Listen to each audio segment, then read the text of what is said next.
Welcome to Comment with me, George Galloway, on Press TV. Still the voice of the voiceless. This is the big conversation. It's the great debate, but it can only be a debate if you join in. That's why, above all, I need your telephone calls on 44208-601-4555. You call us, we'll call you back, establish a clear line. And remember, if you get on the television with me, the volume on your television has to be down at zero, or no one will understand either of us, and I'll have swiftly to move on. You can also SMS the show on 447800008066, or you can email me at comment@presstv.co.uk. And we're joined, as always now, by the listeners of Colourful Radio. Salute to the most colourful radio station in the country. But listeners, remember, those phone numbers and other details are for this show only. And remember also that what I'm going to say tonight represents my own views only, no one else. They don't necessarily represent the views of Press TV, and they certainly don't represent the views of any government. But they do represent my genuine and heartfelt beliefs. And if you have different ones, then your call, SMS or email will be especially welcome. We're talking, of course, what else? About Syria, because the whole world is talking about Syria, but very few in the so-called mainstream media are telling the truth about it. They have accepted a tray of lies from their political leaders and dish up from that tray as if these were chiseled on stone and handed down from the mountain as commandments. But the truth is that it is the job of journalists and it is the job of politicians to question what we're told by the state and by our leaders. Unfortunately, there are precious few journalists or politicians, for that matter, who are ready to do that. We'll be asking tonight, who is influencing the policies of the Takfiri Fanatics operating in Syria? You'll have noticed that the so-called Free Syrian Army, which is neither free Syrian nor an army, it's not free because it belongs to those who pay for it and own it.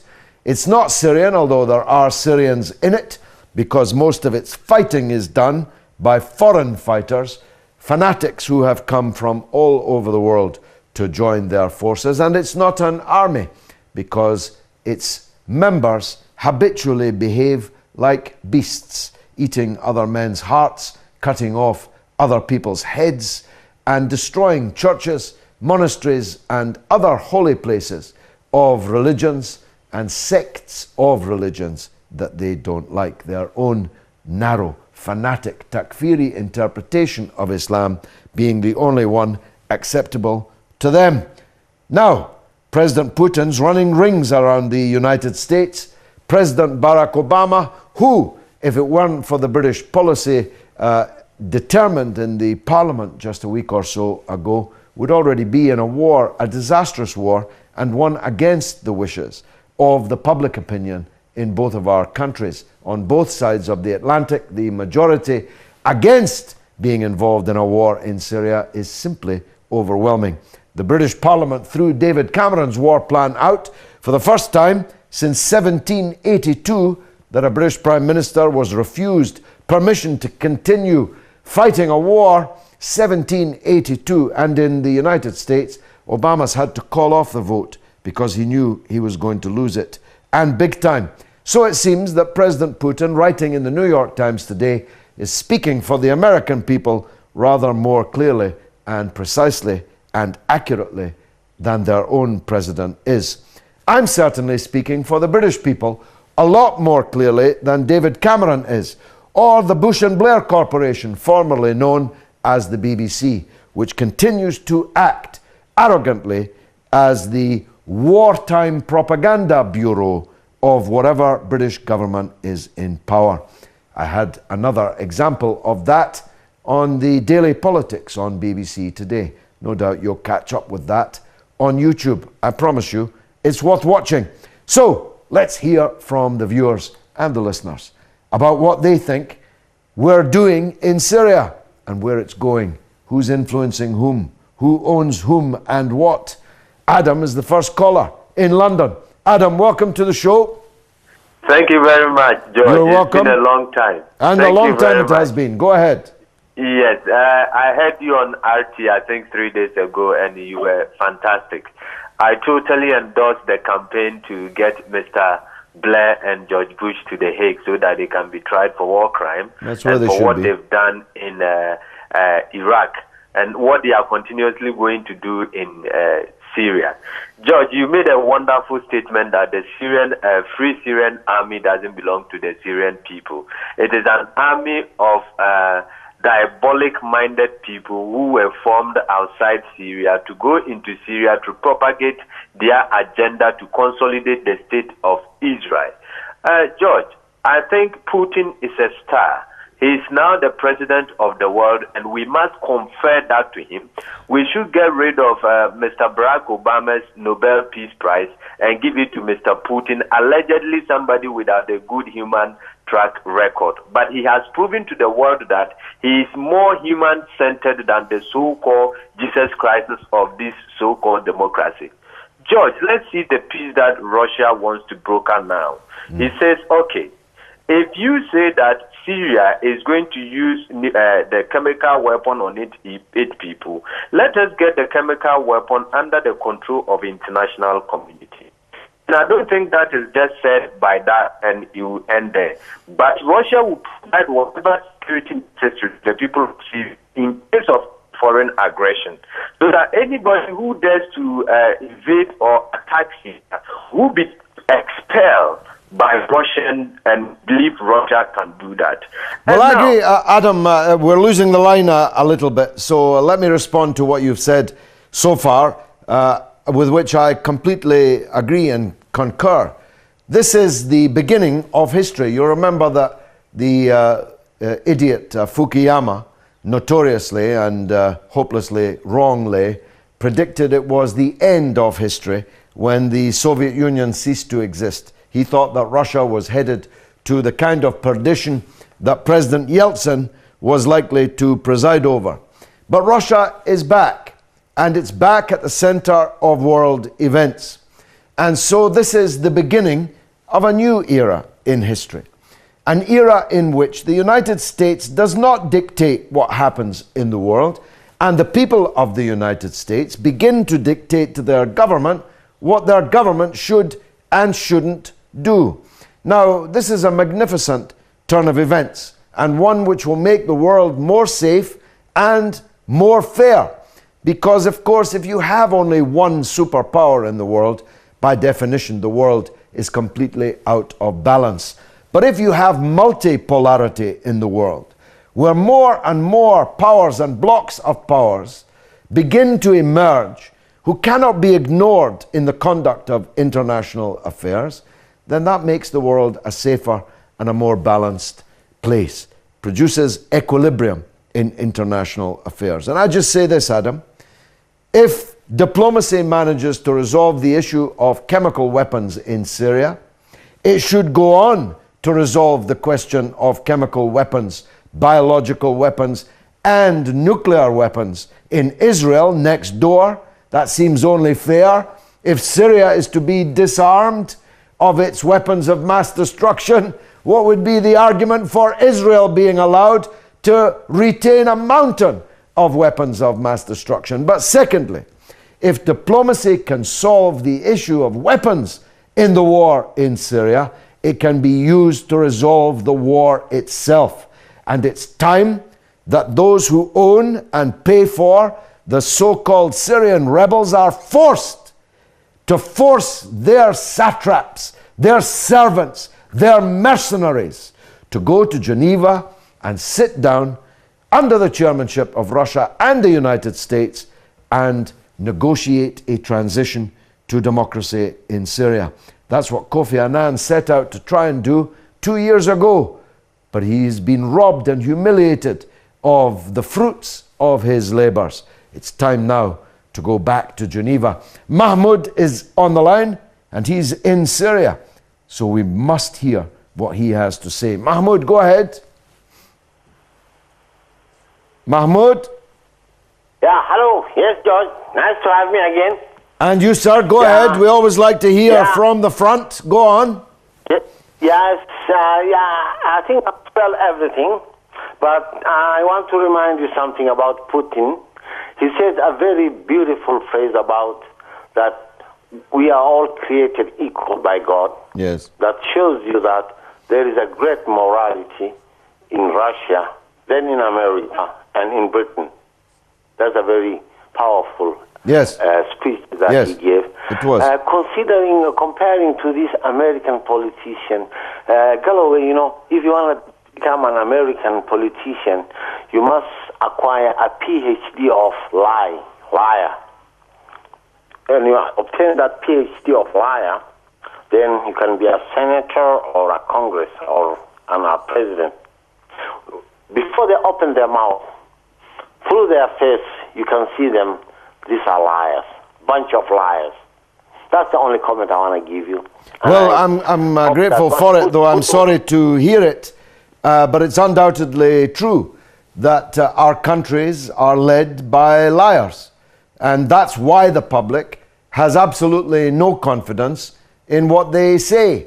They seek to make people hate Syria, hate Iran. Tomorrow it might be hating Egypt or hating somewhere else, and they beat the drums in the tame mainstream media, and they imagine that people will fall in and salute their latest war fever. But that's not happening anymore, neither in the United States nor in Britain. Hallelujah. I say, Mahmoud, thanks for that call from Syria. Lever is closer to home in Norwich, in England. Lever. Always a pleasure. And you, go ahead. Just wanted to share, I know you're busy, so I'll get on with it pretty quick. Yeah. Senator McCain was caught off guard 3 days ago. Yes. He was confronted by a man called Christopher Green from Alternative Media. He's one of these non-corporate journalists. And basically, he was asked about the wide implications specifically towards Russia, China, Iran, etc. if the US attacked Syria, escalating into a World War III scenario. Now, Mr. McCain's it said that he was expected to be interviewed by Fox or CNN. Anyway, he was taken aback and his answers were quite bizarre. Now, these answers, I quote, this is what he said, "It doesn't concern me in the slightest what Russia, Iran and China are going to do. They will not act because we are the most powerful nation in the world. I can guarantee this. It has been shown that when Israel attacked Syria, they also did not react." So, this is the mindset of these insane Zionist elite. Yes, and I'm not sure. I mean, if he's the elite lever, then God help us. This man who can barely string half a dozen words together, who was absolutely annihilated by Barack Obama in the presidential election, who sits playing poker on his telephone during the Senate hearings into Syria, which he had demanded and organized. This man, whose knuckles trail the ground. You talked earlier, or someone talked earlier from Syria, I think, about a PhD in life. This man certainly has no PhD of any kind. This moron, McCain, is being given control of American foreign policy by President Barack Obama. But it isn't working. This is the point I'm making to you. If the Russians had not rescued Barack Obama, off the hook they took him, he would have been absolutely humiliated, losing the vote in both the Senate and the House of Representatives, and would then have had to decide whether to make war despite the overwhelming majority in public opinion in his country and despite the rejection of his plans by both houses of his Congress. That would have been a very humiliating place to be. And I watched Barack Obama and his body language in his far from Gettysburg address to the nation just a night or two ago. He looked forlorn, pathetic, actually. I didn't feel sorry for him. I only felt contempt. Mahmoud is in Germany. Let's hear from there. Mahmoud, who do you think's influencing the policies of the Takfiri fanatics in Syria? What can we do now? Where are we headed? But you'll have to turn your TV down. Go ahead, Mahmoud. Yes, go on. You're on the air. Go on. Good evening, Mr. Galloway. Good evening, sir. Go on. Yeah, God bless you and continue blessing you. Thank you, sir. The first point I want to do is I was thinking that Mr. McCain was a war prisoner in the Vietnam. He was a war criminal. He was a war criminal. He was a war criminal bombing the largely defenseless people of a poor Southeast Asian country which had never harmed him, never harmed his country, merely wanted independence and unity on its own land. So he was a war criminal, yes, and he was briefly stopped from his crimes by being captured by the people of Vietnam. Go ahead, Mahmoud. Exactly, but it is time for him to learn something from Putin, because now Putin shows us that he is the real world superpower. Because someone that brings the peace, if someone brings peace, that means you are the superpower. Not someone who go and bomb and kill children and kill innocents. And the second one is the Free Syrian Army. I was here praying, and I saw it. I was reading the headline. They was like, no, they don't trust they don't trust Russian. They don't trust Russia, so the Americans should come and bomb their country and kill innocent people because of they enjoy being a leader. So they are not going to save the people of Syria. Instead, they want to be just like someone like McCain, someone to tell them that they are leaders. That's what I think of. So, Mr. Galloway, tell me something about that. Tell me, Mahmoud, how is the mood in Germany? Is the Syria question impacting on the general election that's imminent there?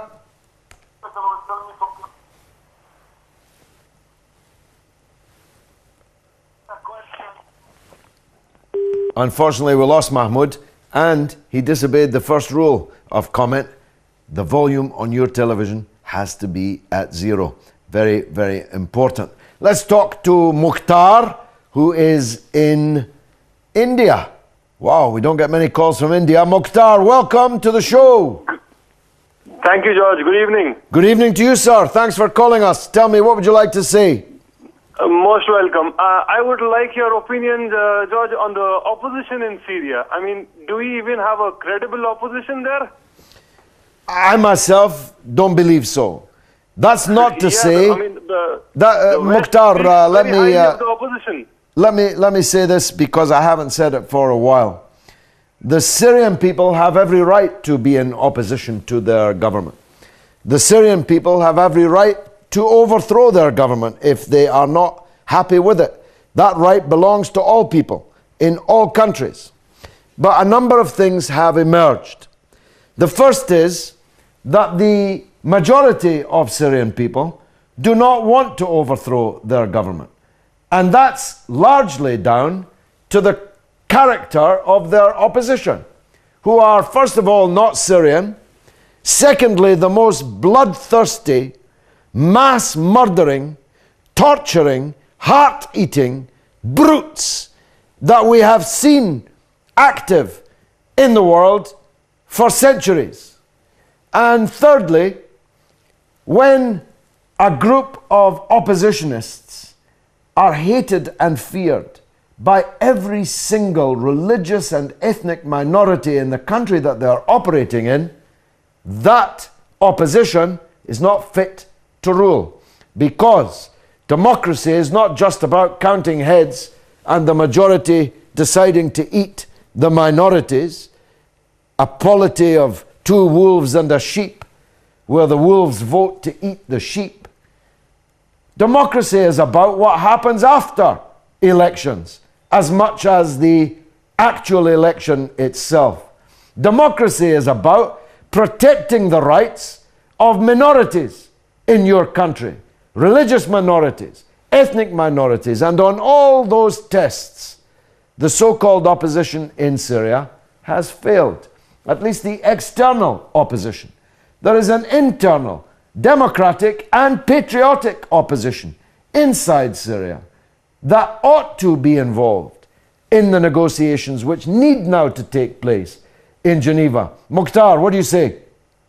Exactly, and that you've highlighted very nice facts. But if this is for a fact, then why does the West speak so highly of the opposition? I mean, the opposition has not done anything respectable so far. They have attacked even the holiest of shrines for the Shia Muslims. Well, they have done everything bad. They actually exhumed the remains of a companion of the Prophet and tossed them around the tomb.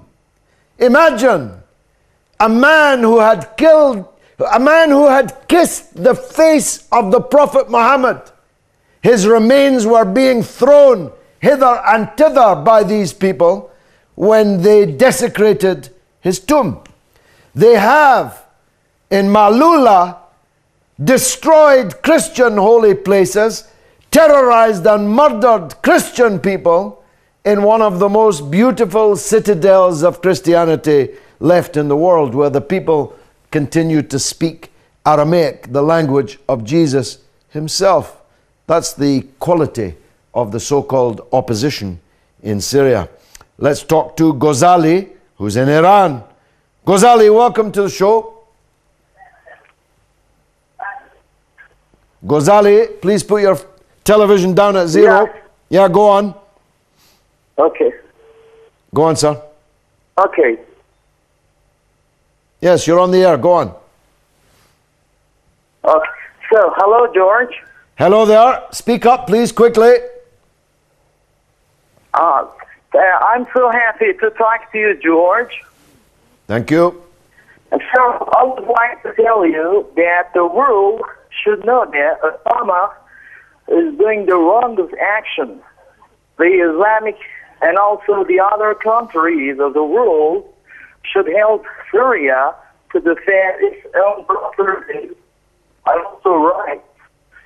And also, and I want my country to help Syria. It's better to say, if U.S., the United States of America, starts this kind of war, we'll have a great failure.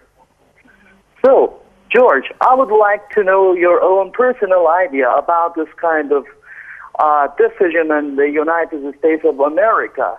Is it better for the United States of America to start the war or not?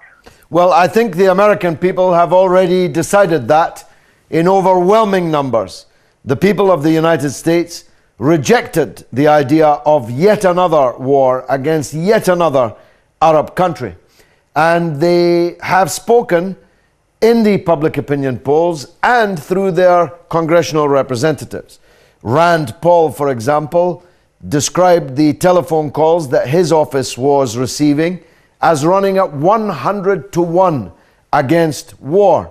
Other senators and congresspeople with no axe to grind of any kind were reporting that only 2 or 3 out of hundreds of calls and letters and emails that they were receiving were supporting them and asking them to vote for a new war in Syria. So the people of the United States have spoken overwhelmingly. They want nation building at home. They want disarmament at home. They want to take automatic weapons out of the hands of people killing school children on virtually a weekly basis in their own country. They want to be building bridges and schools and hospitals and infrastructure in their own country, not destroying other countries and then nation building in those. The British people feel overwhelmingly the same. We don't want war with Iran or Syria. As a matter of fact, we don't want war with anybody. There's more than enough to be going on with here in our own country. I'll be right back, God willing.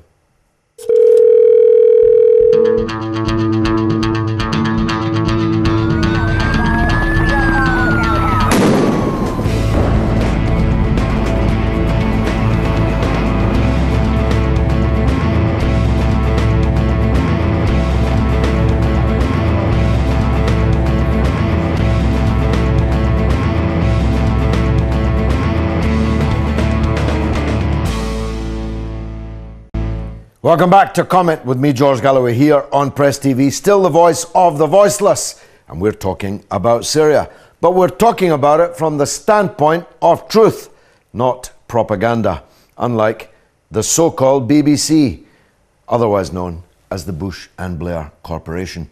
And the rest, they're just one of a panoply of so-called mainstream media which are nothing more than echo chambers of the politicians that they serve. In the case of the BBC, the deal is obvious. The politicians tax the public compulsorily on pain of fines and imprisonment in order to pay for the bloated salaries and payoffs and the rank corruption which has been evident in the BBC in recent years. And the BBC serves them up propaganda in return. We're talking about Syria and we want to hear your point of view. Here's Matthew in London. Let's hear from him. Matthew, welcome to the show. Hey, George. I want to talk about the pipeline politics aspect of the conflict in Syria. Okay. You know, you've got like the Saudis and the Qataris. They want to build these oil and gas pipelines to Western Europe through Syria. And then, you know, Assad, he has refused to allow this to happen.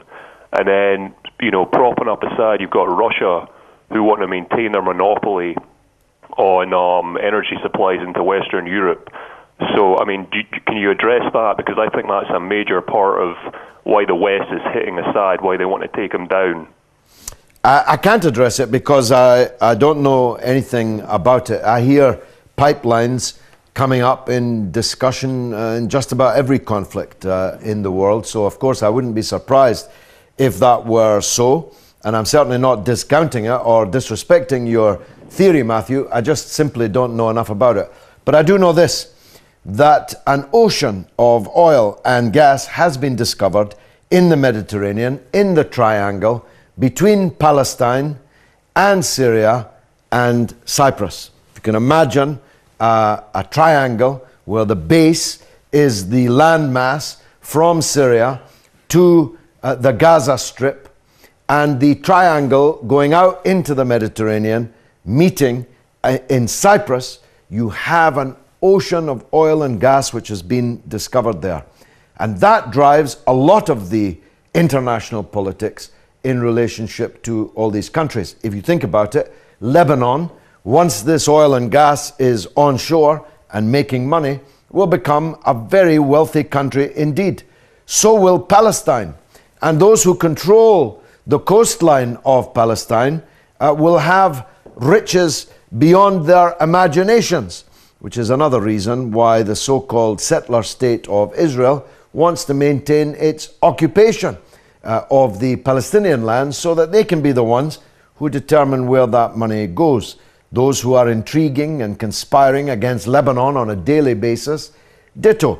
And of course, if the Arab nationalist government can be toppled in Damascus and replaced by a stooge government, or even a government like Libya, which is a mixture of stooges and Al-Qaeda, well, the West would be quids in on that. Thanks, Matthew, for the call, and please forgive me that I have no expertise in the matter of the pipeline of which you speak. Isa is in Moscow, where it's all happening this very day. Isa, welcome to the show. Go ahead. Yeah, good evening, Mr. George Galloway. Good evening from Moscow. I want to hear your view. Yeah, Mr. George, I have some few questions. I'm very happy that our president, Mr. Vladimir Putin, has break the peace. He should be given a Nobel Peace Prize for peace for not going to, for Syria not to be bombed by the U.S. and its allies. Now, my question is this. How can we be guaranteed that if Syria hand over his weapons of mass destruction or the chemical weapons, the U.S. and its allies will not continue with their plan of bombing Syria just immediately as he hand over his weapons of mass destruction? Because we can remember in Iraq with Hans Blix, after the inspections, they were destroying the weapons of Saddam Hussein. And immediately after all the long-range missiles, the short-range missiles were being destroyed, all the weapons being destroyed, George Bush and Tony Blair decided to invade immediately. So we should not look this as a point to disarm Syria before the fight starts. Well, I certainly... And again... I'm absolutely sure, Isa, that your president, President Putin, will be insisting on an assurance from the United States that in return for the destruction of these weapons, the placing, first of all, of the control of them in the hands of the United Nations, and then their destruction in a controlled and safe way, that the quid pro quo for that will be a guarantee of an end to Western attacks upon Syria. Not just the threat of bombardment, but the threat which is real and present to continue arming foreign forces loyal to Al-Qaeda, who are using now American weapons from this day. It was in the New York Times this day that American weapons have finally ended up in the hands of the Al-Qaeda dominated rebel army. This has to stop. You cannot ask a country to disarm itself whilst you send weapons to its enemies. This is simply unconscionable. Now, there is a precedent. During the Cuban Missile Crisis, the negotiations between Washington and Moscow, some of which were in secret, were nonetheless clear. The Soviet Union removed its missiles from Cuba. The United States removed its missiles from Turkey, and the United States guaranteed that it would never again invade and seek to occupy Cuba. And it never has. It was a deal reached by diplomacy that worked and saved the world. That's what we need now. Sabah is on the line in France, another of the would-be belligerent countries. Sabah, welcome to the show. Hello, George. Good evening. Assalamu alaikum wa rahmatullahi wa barakatuh. Wa alaikum salam. Thank you. Go ahead. There is 2 points, George, I'd like to talk to you about. Yeah. The first one, you did not agree with me many moons ago. Barack Obama did his speech in Cairo, and you were all giving him the benefit of the doubt. Yeah. And I said to you at the time that he hasn't got a chance, no matter how honorable you think he is surrounded by Zionists.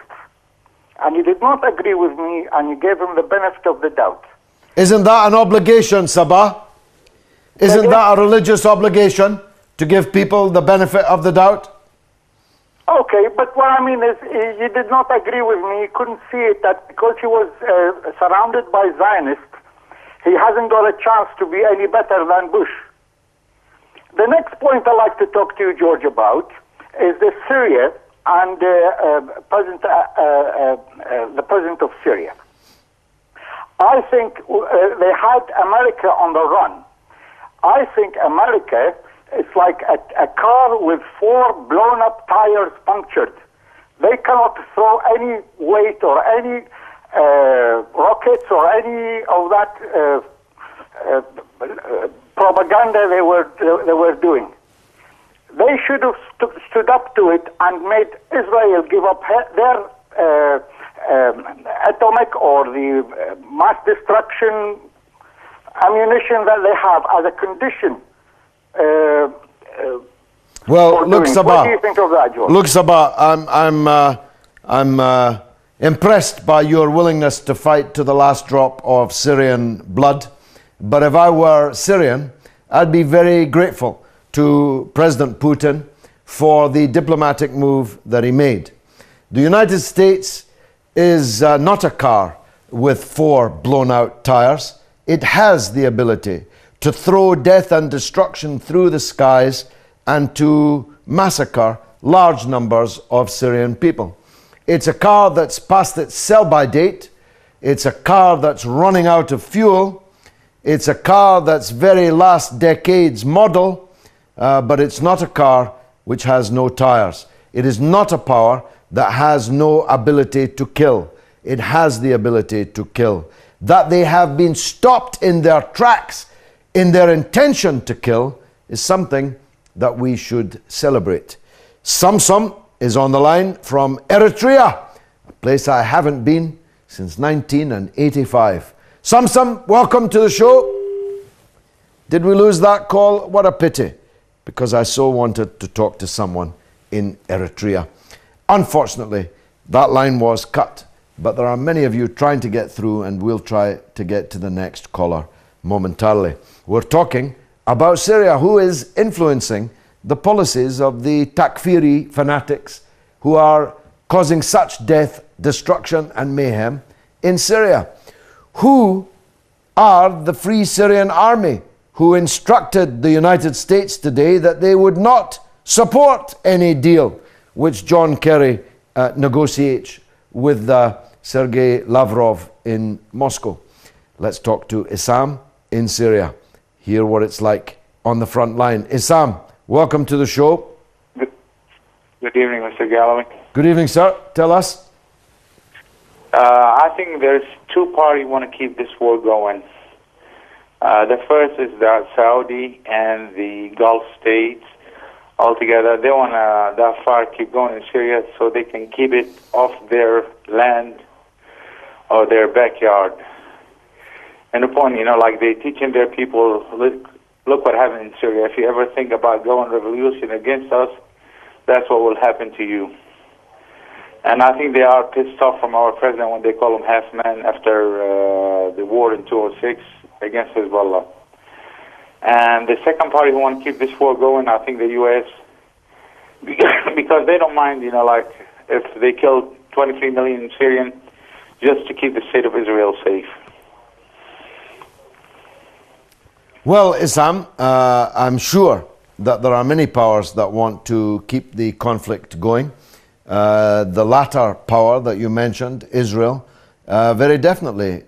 In the words of Henry Kissinger during the Iran-Iraq war, he famously said that it's a pity both of them can't lose.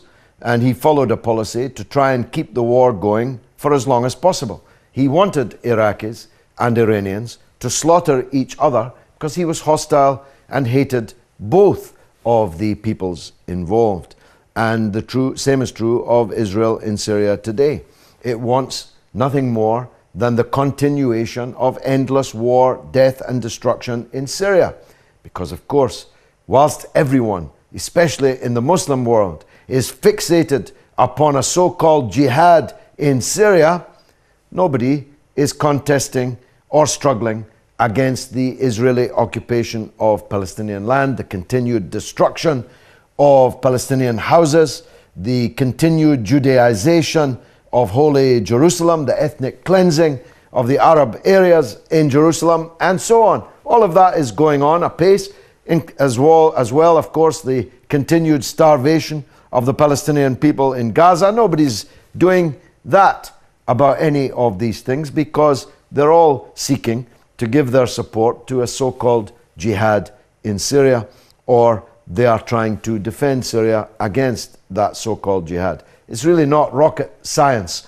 And the head of the snake, I agree with you, is in the Persian Gulf in the form of what they call Saudi Arabia. Not amongst the people of Arabia, of course. The vast majority of whom are decent, God-fearing Muslim people. And it's their rulers, their dictators, who are using their money to cause such murder and mayhem in Syria. Issam, thanks for the call. And let's talk to Jabi in Sweden. Go ahead, Jabi. Are you there, sir? Jabi Ibrahim in Sweden. Go ahead. My comment about this crisis in Syria is it's about the humanitarian catastrophe that is unfolding in Syria. We are posters negative when the Cold War players fail to agree without being violently disagreeable about Syria. And we hope that this latest initiative from Vladimir Putin will put an end to this conflict. This is not about to disarm Syria chemical weapon. It is about to put an end to the crisis. And if Vladimir Putin is serious, he could move forward to create a solid initiative in order to put an end to this tragedy. The Syrian people are caught in the middle. Yeah, I think that President Putin will do that. But softly, softly, catchy monkey, as we say. The first priority was to stop the imminent blizzard of Tomahawk cruise missiles raining down upon the people of Syria. President Putin has done that. He has run rings around the American administration, as everybody in the world can see. Now he must exploit that advantage which he has gained for Russian diplomacy, and I have every confidence that he will. Let's hear what Abdulaziz in Cairo thinks. Abdulaziz, go ahead, sir. Go on, turn your television down, please. Assalamu alaikum, George. Wa alaikum salam. Go ahead, brother. Yeah, I just want to comment on your written of Russia. I believe that Russia is there for his own interest, like America is there for his own interest. I don't want to celebrate Russia as doing something. Where was Russia in Libya? Where was Russia in Palestine? Where was Russia in Iraq? We can name them on and on and on. So I believe America is there for its own interest, Russia is there for its own interest. That is on one side. On the second side, which is, the first one is an economic interest. The second opinion is religious interest, which we have Iran on one side and Saudi on one side. And this is the most dangerous aspect until you appreciate how dangerous is this sheer Sunni divide, then you will know where this thing is going. It is a bomb waiting to explode. And unless we look at it and you read, I'm happy you are going, Takfiris and all these things. Yes, it means that you are really appreciating it because Takfiris are in Iran, Takfiris are in Saudi, are in Sunni, are in Shia. So both of them have extremist Takfiris. So that's why I keep asking you. When you mention Takfiri, both of them have it. So we need to get all these extremists from both sides so that we will appreciate what is happening in Syria. Thank you.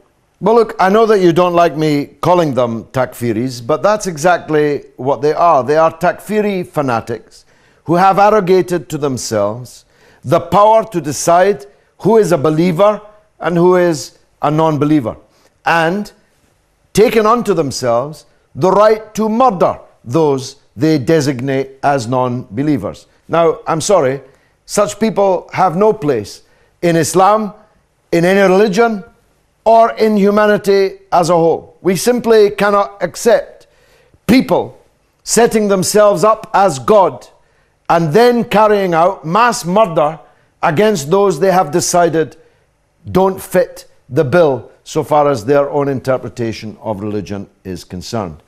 Where was Russia in Iraq? Russia was ruled by Boris Yeltsin at the time of the Anglo-American invasion and occupation of Iraq. Didn't you know that? Don't you know that President Putin is a different kettle of fish from Boris Yeltsin? The Americans and the British certainly know it. Where was Russia at the time of Libya? Fooled, like China was. But guess what, Abdulaziz? They decided that they won't get fooled again. They decided that fool me once, shame on you. Fool me twice, shame on me. And the Russian and Chinese governments have decided, after the crime that was committed against Libya, that there would be no more crimes would happen with their imprimatur. That's why the Security Council is a no-go area for Cameron and Obama. That's why Cameron and Obama were ready to launch a war in defiance of the United Nations and acting illegally, because of course the Security Council is the only body that can give permission for an attack on any sovereign state. So you're not celebrating Russia, but guess what, Abdulaziz? All over Syria, the people are celebrating. Get over it. Mohammed is in Kabul, in Afghanistan, so I certainly want to hear from him. Mohammed, welcome to the show. Yes, good evening, George. Good evening. This is Mohammed from Afghanistan. Nice to hear from you. Just a few points on this issue going on in Syria, although we have a lot of things on our plate already in Afghanistan. I've been watching this very closely, and let me tell you that, you know, there will be American boots in Syria, although I see a lot of statements from the foreign minister and the president himself saying that there will be no American boots. The only prime reason why the U.S. is planning to invade this country is to secure the border line with Israel. And that has been a concern by the Israeli government 2 years back when this crisis started. But to cut the long story short, George, the Arab League, unfortunately the Muslim nations, are not doing enough to unite together, not to oppose America, but to stop this kind of behavior. This is unacceptable. And they're just doing everything under the banner, under the label of international law. If they were doing it under the banner of international law, that would be a fine thing. Then they could all put all their money and all their efforts into freeing the Palestinian people who have been occupied under international law, brutally, militarily, illegally, decade after decade after decade, without Muslim countries lifting a finger to help them, with one exception, of course, and that's the Muslim country they all like to hate. Farouk is the last caller in London. Please be quick, Farouk. Farouk? Yes. Go ahead quickly, sir. Assalamu alaikum, George. Briefly, we do hope and pray that, the world, whoever is involved should take this initiative launched by the Russian government, especially President Putin, to put an end to this madness that's going on there. And the idea, with these tomahawks goes flying into Syria, even what is called the unlimited way that President Obama is talking about, is going to be devastating. More lives, more things, but no conclusion whatsoever. We do hope that, the grace and mercy of God, that people will really put their feet on the ground and, take that initiative and move forward on this. Despite that, William Hague said today that, probably he's going to put it through to Parliament, depending on the UN report, inspector's report. Yeah, he'd like to. If that is feasible or not, George. Farouk, William Hague would love for the Americans to attack Syria, but they're not now going to. They've been stopped in their tracks by public opinion, by Parliament, and by the US Congress. Hallelujah.